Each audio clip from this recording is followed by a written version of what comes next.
The new story event is about to begin, and we're getting a ton of content because of that. Let's begin. Welcome back to another episode, guys. Let's talk about what we're getting this week, and this week we're getting the new story event that I have no clue what its final name is. It could be called Hullabaloo, it could be called Final Stage or Closing Night. I'm really not sure at this point. It feels like they have multiple names for it at this point. But anyway, it's starting on November 14th, that is this Thursday. If you complete the story, you'll be able to get a special reward that is the B tier skin for Acrobat called Final Performance. Although I think that B tier skin might only be available next week or after next week's patch. I'm not completely sure yet. There's going to be a share event where if you share the event, of course, on Twitter or on Facebook or something like that, you'll be able to get 10 Season 34 Essence 3s. There'll be a special public map called Moon River Carnival that is essentially just Moonlit River Park, but they've done a beautiful redo of it, and it's not going to be one that you'll be able to play on per se, but it is one that you'll be able to go and visit and play mini games on. There are mini games such as ring toss, fishing, a roller coaster that you can ride that looks really quite cool, a Ferris wheel, and even more. Playing these mini games, as far as I can tell, will reward you with, eventually I guess, some furniture items, including a fish tank that is essentially just a fish tank. It's full of fish and weird things like that. And the small display cabinet, which lets you showcase amusement park collectibles, essentially plushies of all the characters involved in the story event, as far as I can tell. For the first time, I'm actually excited about the public map event because I usually don't really care about them. I usually go in for like 1 second, look around, and then go back out again.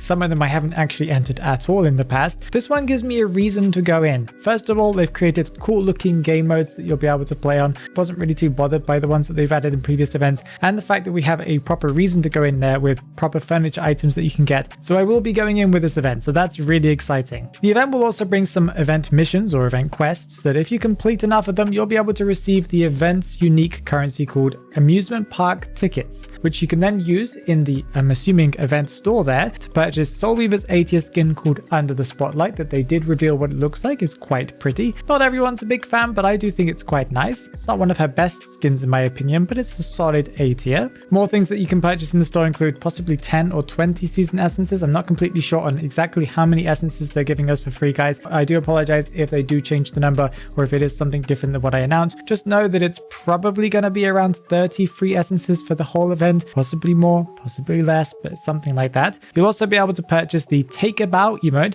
for the participating survivors and hunters in the story, including Smiley Face. And these two rewards could possibly be in the store, but they could also possibly just be in the login rewards, and they are the portrait frame called Closing Night and the portraits of the characters involved in the story event. And an extra thing that's coming with the story event is they're releasing EPs, so the music that you'll be able to play in your room for the characters related to the story, including Wildling, Acrobat, Soul Weaver, Hullabaloo, Weeping Clam Dancer, and Smiley Face. Moving on to talk about more stuff that we're getting this week, we're getting the new hunter, Hullabaloo, and I've talked about him multiple times in the past, so if you don't know what his abilities are, I actually made a video that's a quick explainer. It's about 1 minute 30 seconds, so you can go and watch that. It gives you a pretty good overview of what the character's like and what they do. Just recently in the test server, they made some adjustments for him, including multiple mini fixes to his jump and his clone and stuff like that. They also did some nerfs to him overall, I think, as far as I can tell, where they adjusted the cooldown for Hullabaloo's double surprise to 12 seconds. They adjusted the cooldown for Hullabaloo's trapeze to 16 seconds. They adjusted the cooldown for encore to 18 seconds. Fright marks will now last up to 40 seconds instead of 60 seconds. After leaving Hullabaloo's stage, the circle on the ground, the debuff on survivors will only persist for 0.5 seconds instead of 1 entire second that it used to be before. They've increased the duration it takes for Hullabaloo to destroy pallets by 0.2 seconds. The stage beneath the clown, the circle beneath the clone, will now appear at a 0.3 second delay. They extended the maximum placement distance for double surprise to 32 meters from 42, I think it was before. And they fixed an issue where changing the stage beneath the survivor during Hullabaloo's attack would apply multiple fright marks. So they've really have nerfed him quite considerably, shaving off an entire 10 seconds on some of his abilities and adding things making it take longer for his abilities to go off cooldown. So that's interesting. He's probably still going to be quite a strong hunter, but I'm looking forward to play against him and also to play as him, even if he is very strong. Of course, since we're getting this new hunter that's going to be available in the Essence, let's talk about the Essence that we're getting, and that is Season 34 Essence 3 that's going to be available, including the S tier skin for Hullabaloo called Brightest Star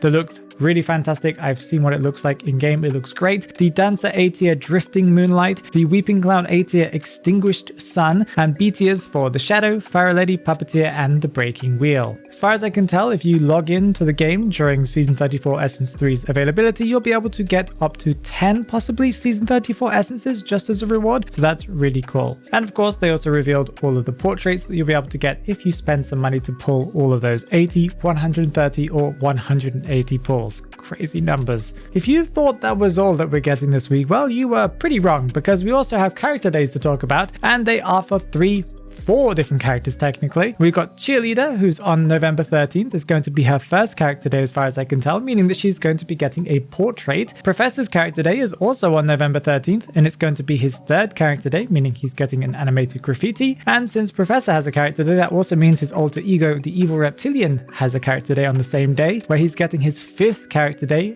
and a wall hanging portrait reward. And this is technically next Monday, so it's not exactly this week, but it's before my next This Week in Identity 5 video. We're getting Sculptor's character day on November 17th, and it's going to be her 4th character day with an emote as her reward. Very nice. Let's move on to talking about what's coming from the future. So stuff that's not coming this week, but will be coming sometime in the future, or possibly also this week if they just randomly decide to release it. But anyway, we're getting the limited time game mode, the Final Blowout as it's called, at least, really strange name, on November 21st. And this is the game mode I think that we looked at in the past, where you get special cards whenever you play the normal 1v4 mode. It's like an extra game mode, right? But it's like an add-on to the normal mode. I'm going to read the description that Netties themselves have given this mode. This gameplay, or this game mode I should say, introduces a phase for drawing turning point cards to the regular 1v4 matches that can bolster characters' abilities, grant additional items, or bestow powerful special mechanics. As far as I can tell, it's going to be a normal 1v4 game mode where there are going to be extra 6 rounds added to that mode. And during each mode, I think, as far as I can tell, you can pick from 3 cards. It's kind of cool. Some of the effects that you can get during this game mode include the Swift Healing effect that increases your healing speed and recovery by 25% if you're a survivor, of course. Self-protection that gives you an extra ability to stand still for 1 second, and then you'll get a 6-second shield. And Hand in Hand, which upon rescuing a survivor, both the rescued survivor and the rescuer will receive a 10-second shield that blocks 1 hit. There are of course some adjustments for hunters as well. They also get some cards to pick from. I just wanted to showcase some of the ones that you get. I'm actually looking forward to this game mode because it's something that adds on to the existing game mode. That was something that we've needed for a long time. I don't think we really needed super extra, super different game modes like they've given us in the past, maybe just variations for events like this. So I think it's quite cool. I also wanted to give a quick reminder that next week we'll be getting the Thanksgiving event and all of the rewards that come along with that, and all the returning content that comes along with that, including of course the Once series skins that they're bringing back, and also the Ivory Tower skins that they're bringing, and a collection of I think it's like 8 or 7 different S tiers that they're bringing back from previous years. So if you want to go and purchase those ones, make sure that you keep your fragments saved up, or make sure that you have enough echoes, because that's also a really good idea. I believe there's some really good deals going on Identity 5's official website for that. See that video that's on the screen right there? YouTube thinks that you'll like it, so go and check that one out.